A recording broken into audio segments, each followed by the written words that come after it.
हाँ जी, नमस्कार, राधे राधे, हर हर महादेव। मैं आपका आचार्य देव। आज इस वीडियो पे एक डिफरेंट बात आपको करेंगे, बताएंगे। देखिए, गुप्त शक्तियाँ होती हैं। गुप्त शक्तियों को आप प्राप्त करना है तो उसके लिए गुप्त विधान बताए गए हैं।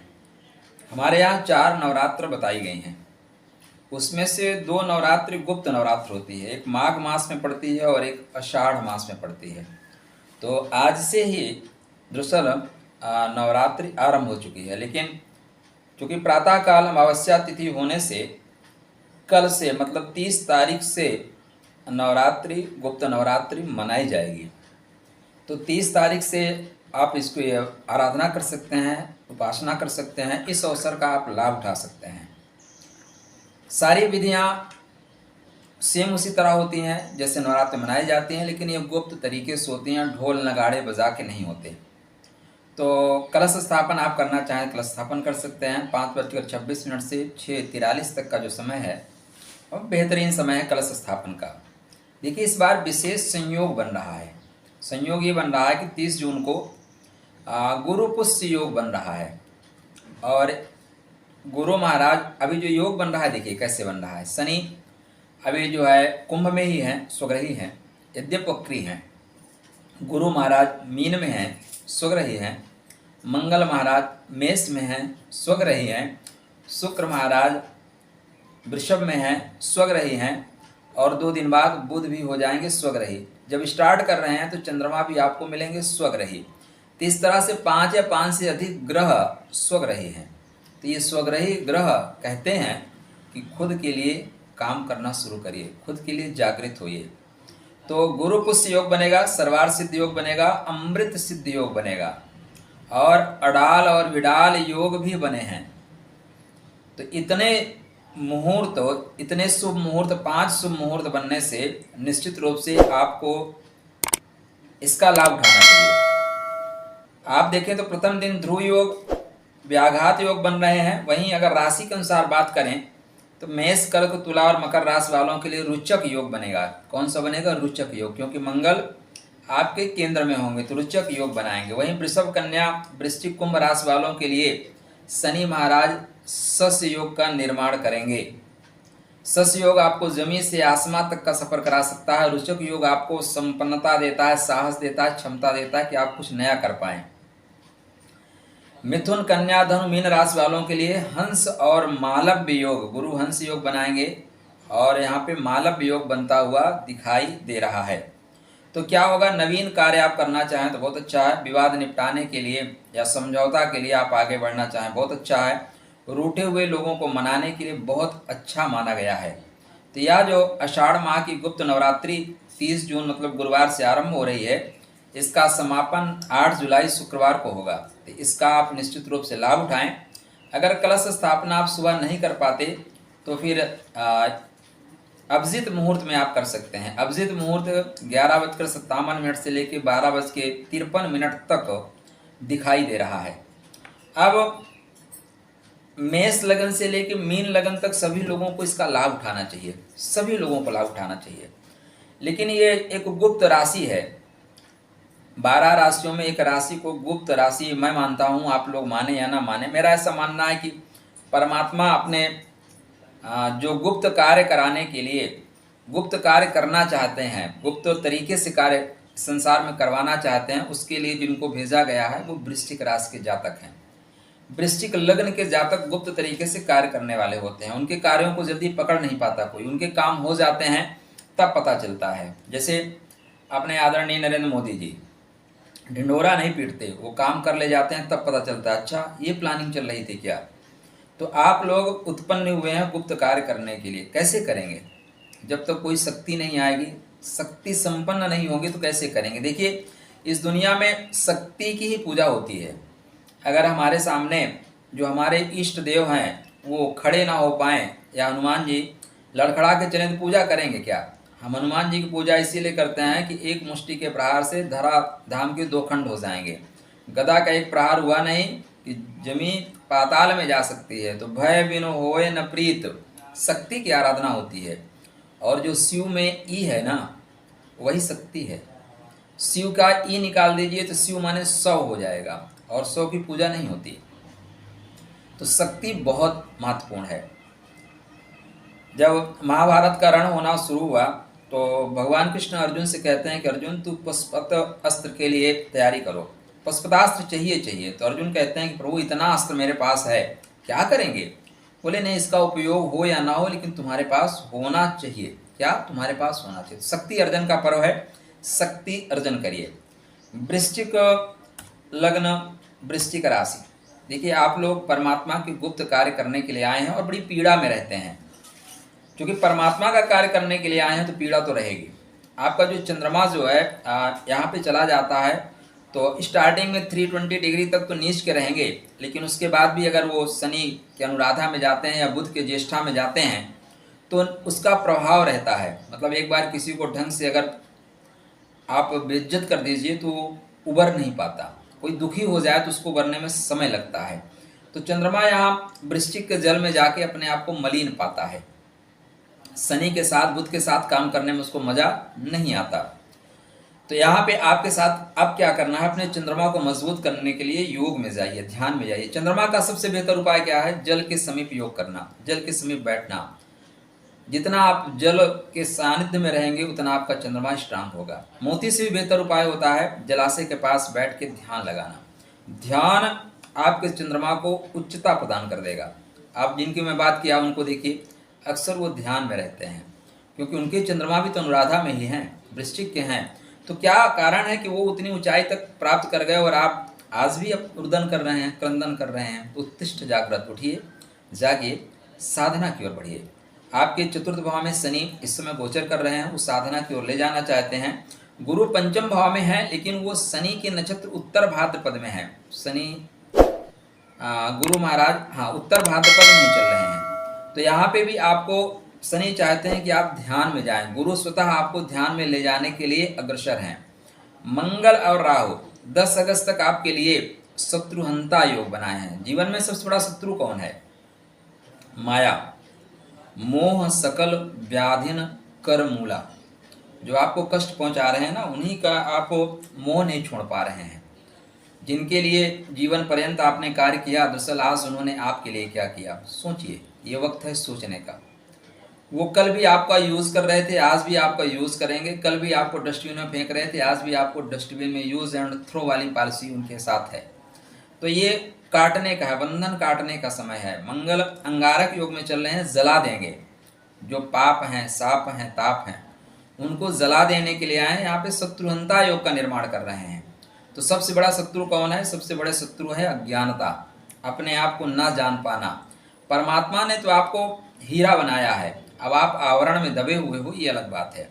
कोई शक नहीं है कि आप मुक्ति के धाम तक ना जा सकें। परमात्मा ने उसी उद्देश्य से भेजा है। भाई कुछ चीज़ें थी, डिस्कनेक्ट हो रही थी, जाओ उसको कनेक्ट करके आ जाओ। लेकिन आप क्या है, फंस गए हैं। तो उत्तिष्ठ जागृत, आप अपने लिए जीना आरंभ करिए। शुक्र यहाँ पे आपको सप्तम भाव में मिलेंगे। बुध भी आपके अष्टम भाव, मतलब गहराई में जाने के लिए तैयार हैं। तो ये जो नवरात्रि के 9 दिन हैं, आपको 8 दिन मिल रहे हैं। एक्चुअली वीडियो मुझे 1-2 दिन पहले आपको देना था, लेकिन मैं आज आपको 24 घंटे पहले दे रहा हूँ, तो आप इसका लाभ उठा सकते हैं। क्या करें? देखिए 3-4 तरह की चीज़ें हैं। मैंने बहुत आसानी से कह दिया कि आपको अज्ञानता आपके लिए कारण है जीवन में दुख का, लेकिन ये अज्ञानता ही तो है जो जीना सिखाती है। अज्ञानता ही तो है जो संबंधों को ढोती है। नहीं, सच में तो इस जगत में कोई किसी का ना माई बाप है, ना कोई किसी का पुत्र है, ना कोई किसी का पति है, ना पत्नी है। सब स्वार्थ के रिश्ते हैं। लेकिन अगर आप उन्हें स्वार्थ को डिस्कनेक्ट करोगे तो संसार बिखर जाएगा। इसलिए आपको जो चीज़ें जहाँ से चाहिए वो चीज़ें वहाँ से आप कलेक्ट करें। कैसे? अगर आप को धन की इच्छा है, परिवार कुटुंब की इच्छा है, तो आपके धन के स्वामी 3 हैं। एक गुरु हैं, दूसरे शुक्र हैं, तीसरे बुध हैं। और मजे की बात यह है कि तीनों इस समय स्वग्रही होकर चल रहे हैं। तीनों स्वग्रही होकर चल रहे हैं। तो माता रानी के चरणों में तीनों ग्रहों के पुष्पों को चढ़ाएं। तीनों ग्रहों के पुष्पों की माला बना के, माला पिरो के चढ़ाएं। धन की स्थिति बहुत बेहतर होना शुरू हो जाएगी। शब्दों पे ध्यान दीजिएगा। तीनों ग्रहों के जो पुष्प होते हैं या उनके कलर के पुष्प आप माता रानी के श्री चरणों में चढ़ाएं। ले जाके 8 दिन 9 दिन लगातार चढ़ाएं।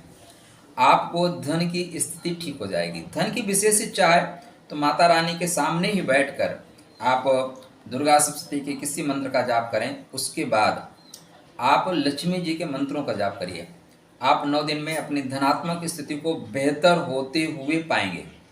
आपको सुख संबंधी कष्ट है, घर किस लिए कष्ट है, घर नहीं बन पा रहा है, गृह कार्य में या घर में तनाव का वातावरण क्रिएट है, घर में हर छोटी छोटी चीज़ों के लिए खींचातानी हो रही है, तो आप माता रानी के लिए इस समय शनि से संबंधित चीज़ों को अर्पित करें। शनि के संबंधित चीज़ें माता रानी को अर्पित करें। समी आप माता रानी को चढ़ाएं।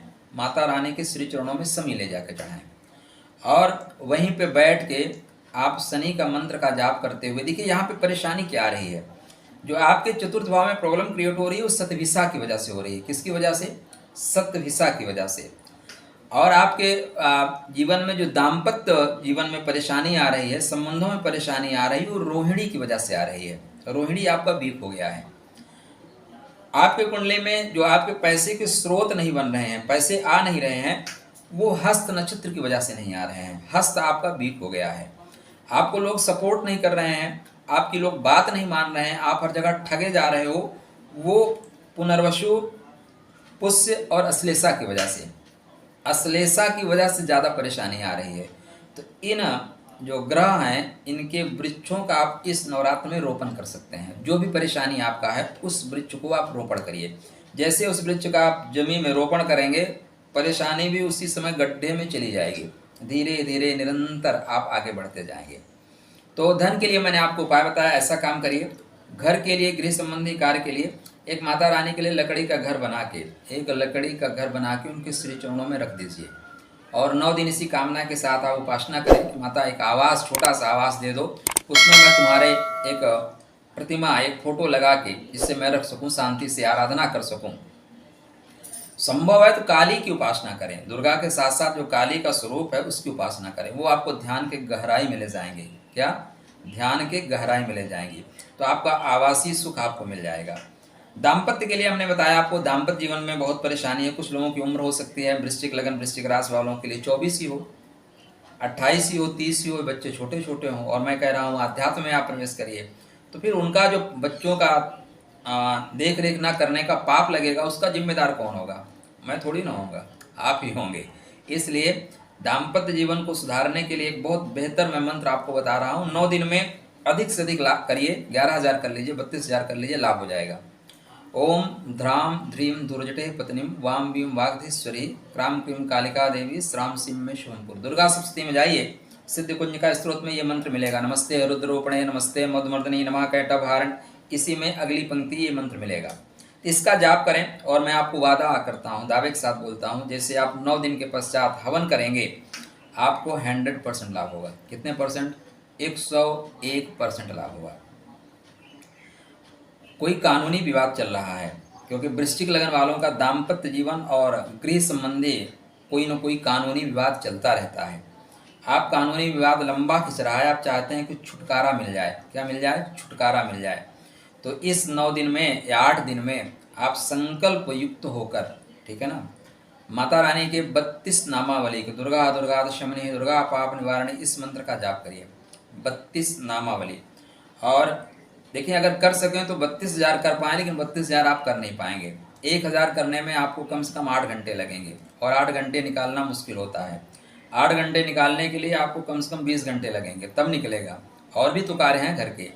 तो 2 माला, 3 माला, 1 माला सुबह कर लीजिए, 1 दोपहर, 1 शाम को, कम से कम 2 माला तो आप कर ही सकते हैं। इस तरह आप मान के चलिए कि मैं मानता हूँ कि आप 2,000 का जाप कर लेंगे।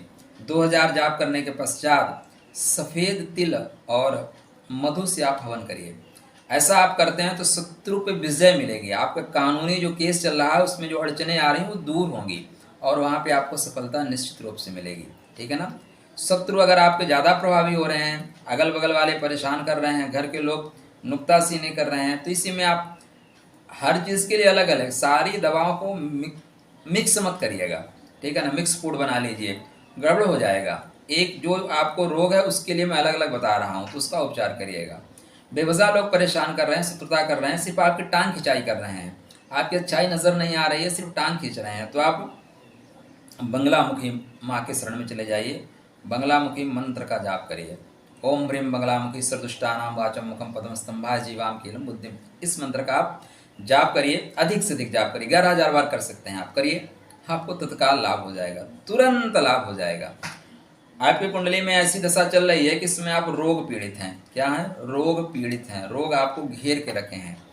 तो बस आप कल से स्टार्ट करिए, प्रातः काल से। जब बंगलामुखी माँ का जाप कर रहे हैं तो पीले कपड़ों का विशेष ध्यान रखिएगा। पीले वस्त्र या पीले आसन पे आप बैठते हैं तो कनेक्टिविटी अच्छी होती है। अब इसका आसन का मतलब यही होता है, देखिए हर सिम हर फ़ोन में नहीं लगता, कुछ फ़ोन आते हैं और उसके सिम ही अलग आते हैं। तो उसी तरह ये मान लीजिए कनेक्टिविटी बैठाने की है। जैसे पीला कपड़ा पहनेंगे तो जो रेज है वो कनेक्ट होना शुरू होगी। अगर आप रोग से पीड़ित हैं, स्वास्थ्य संबंधी लाभ नहीं मिल रहा है, कंटिन्यू दवाएं हैं कि आ गई हैं तो जाने का नाम नहीं ले रही हैं, तो रोगान शेषान पहंस तुष्टा, इस मंत्र का जाप करिए। जाप करने के पश्चात गुरिच और मिर्च से हवन करिए, गारंटेड आराम मिल जाएगा। दवाएं साथ छोड़ देंगी, घर का पैसा डॉक्टर लेना बंद कर देगा। समय है साधना का, आराधना का, उपासना का। समय है अपने आप को जानने का। संसार को बहुत जान चुके, आत्म केंद्रित होइए। ये नेत्र पूरे संसार को देखते हैं लेकिन खुद को कभी नहीं देख पाते, खुद का प्रतिबिंब ही दर्पण में देखते हैं। आप संसार से तो परिचित हैं कि फला का नाम फला है, फला ये कर रहा है। अपने आप से पूछिए, मैं कौन हूँ, कहाँ से आया हूँ, क्या करना है, क्या कर रहा हूँ। को हम कुतो आयता को। आप जब ये प्रश्न अपने आप से करना शुरू करेंगे तो उत्तर आपके अंदर बैठा हुआ जो परमात्मा का तत्व है वो उत्तर देना शुरू करेगा। हम क्या हैं, जगत क्या है, क्यों आए हैं, क्या करना है, क्या वस्तु यहाँ पे जीना है, क्या वस्तु यहाँ पे मरना है। कहते हैं सच्चिदानंद जिसको, उसमें और मुझमें क्या अंतर है। इसका ही सतत खोज करना सारे धर्मों से बढ़कर है। तो जीवन का अंतिम लक्ष्य क्या है? मुक्त हो जाना, परेशानियों से, पीड़ाओं से। मुक्ति इतनी आसान नहीं होती। मुक्ति होने का, मुक्त होने का तात्पर्य एक ही है कि जो जिसका लिया हूँ उसका वापस कर दूँ, तेरा तुझको अर्पण क्या लागे मेरा।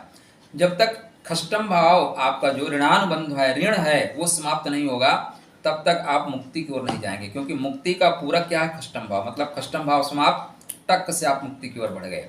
तो चलिए, परमात्मा आपका कल्याण करें। आशा करता हूँ आप इसका उपयोग करेंगे। माता रानी कृपा करें।